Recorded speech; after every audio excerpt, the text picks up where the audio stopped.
या बाईपास तेरे टूर्नामेंट आ गया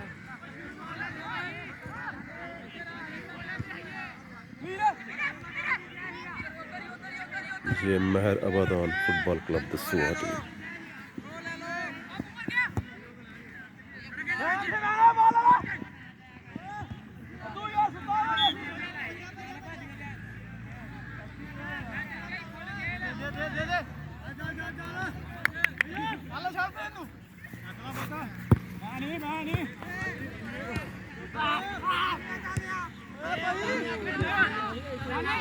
मैं इत्थे ही ला ला जी।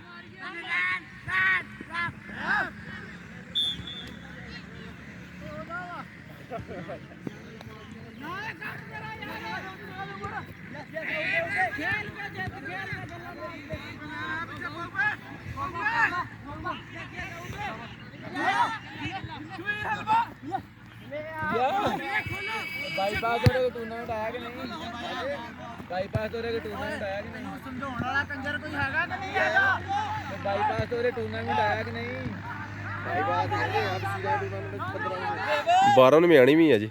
हैं 12 ਨੂੰ ਮਿਆਣੀ ਵੀ ਹੈ। मियाणी ਹਾਂ मियाणी तो कर देनी